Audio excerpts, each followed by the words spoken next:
Hi everyone. So today we will discuss about NTA, UGC, NET, JRF. Well, ये मैं आपको एक general exam pattern के बारे में बता रही हूँ. Generally I teach economics, but this is for everybody irrespective of the subject because we are discussing about this exam.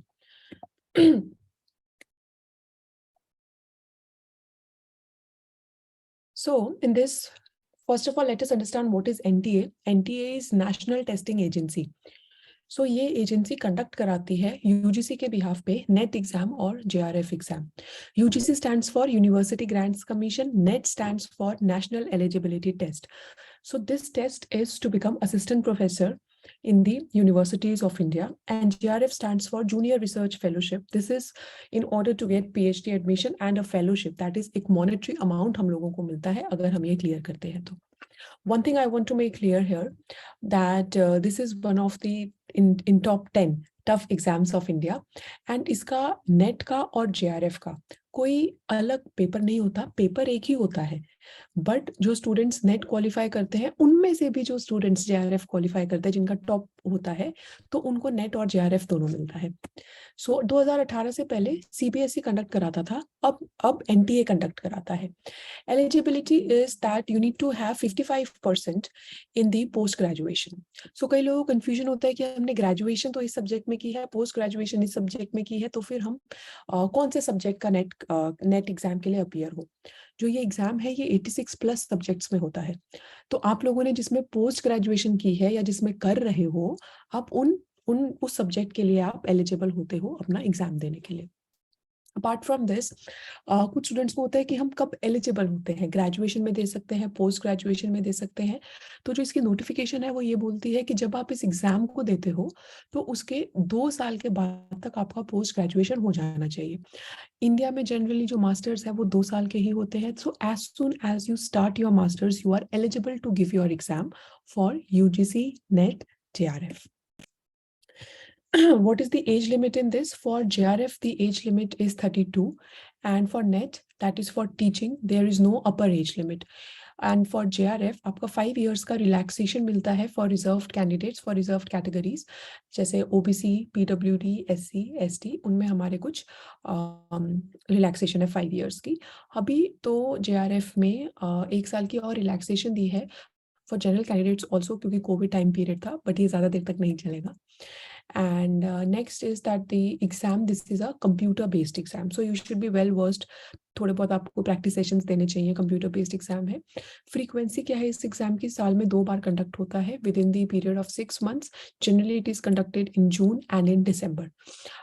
कभी अगर कोई अनफोर्सीन सर्कमस्टांस आ जाता है जैसे कोविड आ गया था तो उस केस में फिर इसकी डेट्स ऊपर नीचे हो जाती है. अदरवाइज इनका फिक्स है that it happens twice a year, once in June and the other in December. Next, application fees for general candidates is 1100. For EWS, OBC, non-creamy layer, it is 550, and for SC, ST, and PWT, it is 275 rupees. So where do you get the form? आप ये form कहाँ पे जाके fill कर सकते हो? NTA के जो official website है, that is nta.ac.in. यहाँ पे आप क्लिक करोगे, you will get a form. और उस फॉर्म को जब आप फिल करोगे आपके पास 2 ऑप्शंस आएंगे, एक आएगा असिस्टेंट प्रोफेसर एंड एक आएगा असिस्टेंट प्रोफेसर एंड जेआरएफ का. तो अगर आपकी एज 32 क्रॉस हो चुकी है, आप सेकेंड ऑप्शन के लिए वैसे ही फिल नहीं कर सकते हो. Otherwise you are eligible for both the options. आपको चूज करने होते हैं कि आप सिर्फ असिस्टेंट प्रोफेसर के लिए कर रहे हो या असिस्टेंट प्रोफेसर एंड जेआरएफ के लिए कर रहे हो. सपोज आपने सेकेंड ऑप्शन चूज किया असिस्टेंट प्रोफेसर एंड जेआरएफ और आप जेआरएफ के लिए क्वालिफाई नहीं कर पाए, बट इसका ये मतलब नहीं है कि आपको फिर नेट का सर्टिफिकेट भी नहीं मिलेगा. आप नेट का सर्टिफिकेट आपको मिल जाएगा अगर आपने उसमें क्वालिफाई किया है तो.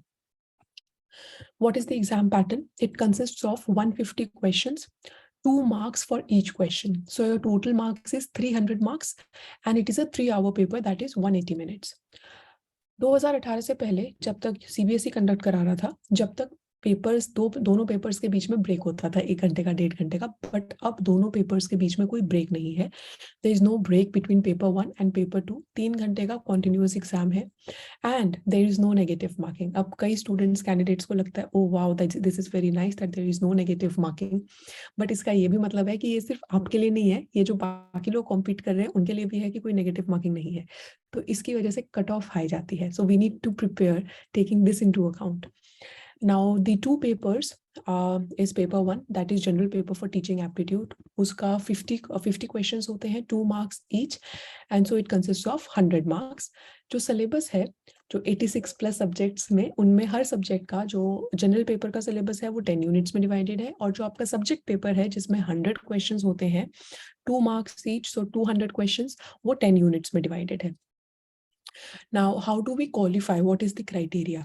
सो एक तो होता है कि हमें ओवरऑल 300 में से 40% चाहिए होते हैं, दैट इज 120 मार्क्स. बट अगर आपके मान लो 20 मार्क्स पेपर 1 में है और 100 मार्क्स पेपर 2 में है, तो आप क्वालिफाई नहीं कर पाओगे, क्योंकि इंडिविजुअल कट ऑफ भी होती है. Please don't miss this point, individual cut off भी होती है. सो आपका पेपर 1 में at least you should have 40 out of 100, and in paper 2 at least you should have 80 out of 100. जब आप इस क्राइटेरिया को मीट करते हो, तब कैंडिडेट्स कंसीडर किए जाते हैं रैंकिंग के लिए, मतलब परसेंटाइल के लिए. और जो टॉप 6% होते हैं उनका यूजीसी क्लियर होता है, और उसके भी जो टॉप 6 उनका नेट क्लियर होता है, और उसके भी जो टॉप 6 होते हैं उनका जेआरएफ क्लियर होता है. So please keep this in mind कि आप किसी एक पेपर पे ज्यादा फोकस मत करो, क्योंकि दूसरे पेपर पे भी, मतलब करो पर दूसरे पेपर पे भी करो, क्योंकि उसमें भी आपको 40% मार्क्स चाहिए. And how to prepare so that we can clear this in first attempt. First of all, there should be clarity of syllabus कि syllabus actually हमसे क्या पूछ रहा है. अगर आप लोग पोस्ट ग्रेजुएशन में हो तो please do your all the subjects properly, because this subject, the syllabus of this paper is very vast. It is termed as mother of all the exams, mother of your subject, क्योंकि इसमें आपकी सारी चीजें cover होती हैं. तो syllabus के अंदर आपको जो पार्ट्स मिलेंगे, आपके 11th के भी मिलेंगे, 12th के भी मिलेंगे, ग्रेजुएशन के भी मिलेंगे, एंड पोस्ट ग्रेजुएशन के भी मिलेंगे. सो अभी अगर आप पोस्ट ग्रेजुएशन में हो, you still have time to do your post graduation properly, so that आपका most of the part cover हो जाए. So there should be clarity of syllabus. Official website पे जाके please check what is the syllabus. Then you should have a proper timetable, a proper routine that you should follow. So this timetable depends. अगर आप अभी post graduation में हो और एक regular college में जा रहे हो, which means that you have less time to prepare for NET. तो उसके अकॉर्डिंग आपका टाइम टेबल बनेगा. अदरवाइज सपोज आपका पोस्ट ग्रेजुएशन हो चुका है and for 6 months you are completely devoted for net, तो आपका डेफिनेटली ये क्लियर हो जाएगा. Please remember, it is not a tough exam, but the syllabus is very wide, जिसकी वजह से थोड़ा टफ लगता है. So note making, you should know how to make notes. कहीं से कोई बुक ले ली, कहीं से किसी और के नोट्स ले लिए, वो जनरली इतना हेल्प नहीं करते हैं. आपके खुद के नोट्स होने चाहिए, क्योंकि आपको ये पता है कि ठीक है ये सिलेबस है, इस सिलेबस के अकॉर्डिंग मुझे ऐसे नोट्स प्रिपेयर करने हैं. And then you should also solve previous year question papers, because वहां से आपको पता चलता है कि किस तरीके के क्वेश्चन पूछे जाते हैं और मेरी प्रिपरेशन किस साइड में जानी चाहिए. सो दीज 4 होल्ड्स की importance. First, there should be clarity of syllabus. Second, you should have a routine and you should stick to it. Third, note making should be there, and previous year question papers are very important. So this was about the general paper pattern. Now I teach economics, so if you want to study for NET economics, I have started making videos and also giving you PDF notes on your demand, because you said you want PDF notes.